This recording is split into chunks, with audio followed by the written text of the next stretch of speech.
हनुमान जी की अनसुनी कहानियां 7 stories of Hanuman ji. Hanuman ji कलयुग के सबसे लोकप्रिय देव में से एक है और पूरे भारत में पूजे जाते हैं। हनुमान जी को शक्तिशाली और कर्तव्यनिष्ठ बताया गया है। महाकाव्य रामायण में भी उनका अपने प्रभु श्री राम के प्रति सेवा और भक्ति के प्रतीक के रूप में चित्रित किया गया है। हनुमान जी को भगवान शिव जी का अंश माना गया है और वायुदेव उनके पिता और अंजना उनकी माता के रूप में बताई गई है। कहा जाता है अंजना माता एक अप्सरा थी। एक भूलवश ऋषि दुर्वासा ने उनको वानर बनने का श्राप दिया था। अंजना माता वानर राज गिरिज की पुत्री बनी और उनका विवाह सुमेरु पर्वत के वानर राज केसरी से हुआ। इसीलिए हनुमान जी को केसरी नंदन भी कहा जाता है। एक हनुमान जी के जन्म की कहानी। कहा जाता है कि राजा दशरथ ने अपने पुत्रों की प्राप्ति के लिए यज्ञ का आयोजन किया और फिर यज्ञ में से एक फल निकला। उस फल को खाने से पुत्र की प्राप्ति होती। तब तीनों रानियों ने उसमें से फल खाया और बाकी बचा हुआ फल एक पक्षी छीन के ले गया। तब अंजना माता एक पर्वत पे टहलने निकली और पुत्र प्राप्ति की लालसा कर रही थी। तब वह पक्षी उस पर्वत पर फल फेंक के चला गया। तब वायुदेव ने उस फल को उठाकर अंजना माता को दे दिया और फिर वहां शिव जी प्रकट हुए और उन्होंने अंजना माता को निर्देश दिया कि वह इस फल का उपभोग करे। ऐसा करके उन्होंने हनुमान जी की कल्पना की। वही बचा हुआ फल कैकेयी माता के हाथ से पक्षी ने छीना था। अंजना माता ने वही फल का उपभोग करके हनुमान जी का जन्म हुआ था। इसीलिए श्री राम हनुमान जी को भरत के समान भाई कहते थे। 2. जब हनुमान जी ने सूर्य को निगलने की कोशिश की थी। एक बार हनुमान जी को भूख लगी। उनको आसपास कुछ नहीं दिखा तो हनुमान जी ने सूरज को देखा। हनुमान जी बाला अवस्था में थे। उनको लगा यह एक फल ही है। वह सूरज को निगलने को नजदीक जा रहे थे। जैसे जैसे नजदीक जा रहे थे वैसे वैसे अपना आकर भी बढ़ा कर रहे थे। राहु का ध्यान पड़ा कि कोई शक्ति सूरज के नजदीक आ रही है। उन्होंने तुरंत इंद्रदेव से सहायता मांगी। तब इंद्रदेव ने हनुमान जी को रुकने को कहा।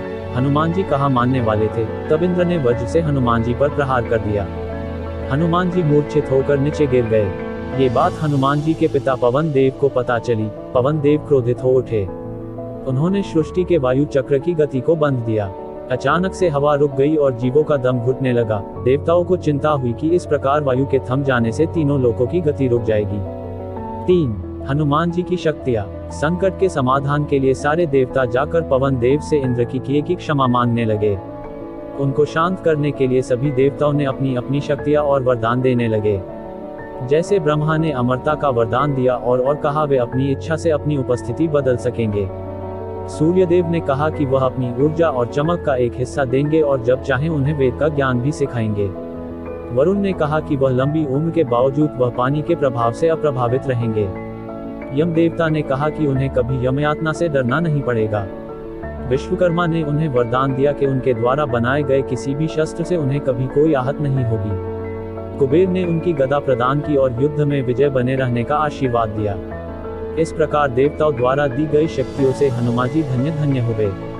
4. हनुमान जी को श्राप। इस प्रकार हनुमान जी थोड़े बड़े हुए। वह बड़े शरारती थे। वह जंगल में रहने वाले ऋषियों को बड़ा परेशान करते थे। उनके नटखटपन से परेशान होकर एक ऋषि ने उनको श्राप दिया कि वे अपनी सारी शक्तियों को इसी क्षण भूल जाए। माता अंजनी को पता चला तो माता ने बालक की भूल का पश्चाताप किया और ऋषि से क्षमा मांगी। तब ऋषि ने बताया कि जब इसे शक्ति की सबसे ज्यादा आवश्यकता होगी तब उसे कोई याद दिलाएगा। तब उसे अपनी सारी शक्तियों का स्मरण हो जाएगा। 5. सीता माता की खोज। जब श्री राम अपनी पत्नी सीता और भाई लक्ष्मण के साथ वन में थे तो अपने पिता राजा दशरथ को अपनी सबसे छोटी रानी कैकेयी को दिए गए वरदान का पालन करने के लिए तब सीता का अपहरण लंका के राक्षस राजा रावण ने किया था। जरूरत के इस समय में हनुमान जी ने श्री राम और लक्ष्मण से मुलाकात की और उन्हें किष्किंधा के निर्वासित राजा सुग्रीव के पास ले गए। श्री राम की मदद से सुग्रीव ने अपने बड़े भाई बाली को मार डाला और किष्किंधा की गद्दी फिर से हासिल कर ली। इसके बदले में सुग्रीव ने श्री राम को सीता को खोजने में मदद का वचन दिया। सीता को खोजने में श्री राम की सहायता करने के लिए सुग्रीव ने भालुओं और बंदरों की फौज उठाई। जब जटायु से पता चला कि रावण ने सीता का अपहरण कर लिया है, जिसका राज्य सागर के पार था, तो सवाल उठ रहा था कि कौन सागर पार कर सकता है और सीता के समाचार और ठिकाने लेकर वापस आ सकता है। तब जाम्बावन भालुओं के राजा ने हनुमान को अपनी विभिन्न शक्तियों की याद दिलाई जिसे वह ऋषियों के श्राप के कारण भूल गए थे। तब हनुमान जी ने सागर के पार उड़ान भरी, लंका में सीता से मुलाकात की, राम की अंगूठी उन्हें दी और आश्वासन दिया कि राम अपने सैनिकों के साथ आएंगे और रावण को हराने के बाद उसे वापस ले जाएंगे। श्री राम को सीता माता का पता और हाल सुनाने वापस चल दिए। 6. हनुमान जी बूटी लेने गए। श्री राम की इच्छानुसार सागर के उस पार एक सेतु बनाया गया था और राम और रावण के बीच भयंकर युद्ध हुआ था। लड़ाई के दौरान लक्ष्मण मूर्छित हो गए। लक्ष्मण के इलाज के लिए आवश्यक एक विशिष्ट जड़ी बूटी संजीवनी जड़ी बूटी लाने के लिए एक बार फिर हनुमान ने द्रोणाचल पर्वत की ओर उड़ान भरी।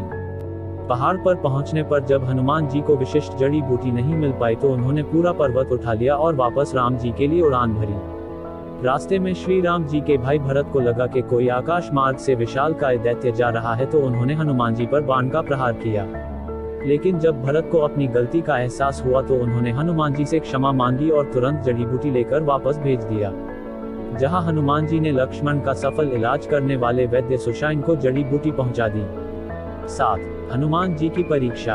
युद्ध खत्म होने के बाद राम वापस अयोध्या चले गए और राज्यभार संभालने लगे। जंगल में रहने के दौरान उनकी मदद करने वाले हर व्यक्ति को उपयुक्त रूप से पुरस्कारित किया गया, लेकिन श्री राम ने जानबूझकर हनुमान जी को पुरस्कारित नहीं किया। इसके बाद माता सीता ने अपनी कीमती पत्थरों से जुड़ी माला हनुमान जी को भेंट की। हनुमान जी ने उसे खुशी खुशी भेंट स्वीकार कर ली, जिन्होंने बड़ी कृतज्ञता के साथ स्वीकार किया। लेकिन कुछ समय बाद दरबारियों ने देखा कि हनुमान जी एक एक करके अमूल्य पत्थरों को तोड़ रहे थे। दरबारियों ने यह हास्यास्पद कार्य का कारण पूछा। हनुमान जी ने कहा, जिसमें राम नहीं है वह चीज मेरे लिए बेकार है। हालांकि यह इस भौतिकवादी दुनिया में अमूल्य हो सकता है। उनके इस जवाब से चिढ़कर दरबारियों ने उनसे पूछा कि क्या राम उनके दिल में रहते हैं। जब उन्हें सकारात्मक रूप से जवाब मिला तो उन्होंने हनुमान को इसे साबित करने के लिए कहा। हनुमान तुरंत अपने हाथों के नाखूनों से अपनी छाती चिरकर दिखाए और वहां दरबारियों ने प्रभु श्री राम, माता सीता और अन्य भाइयों के साथ अपने दिल में बैठे दिखाया। दरबारी इस कार्य को देखकर हैरान रह गए। तब प्रभु श्री राम उसी वक्त अपने सिंहासन से खड़े हो गए और हनुमान जी को अपने हृदय से लगा लिया। वहां बैठे सारे दरबारियों ने हनुमान जी की निस्वार्थ प्रेम और भक्ति की लोग सराहना करने लगे।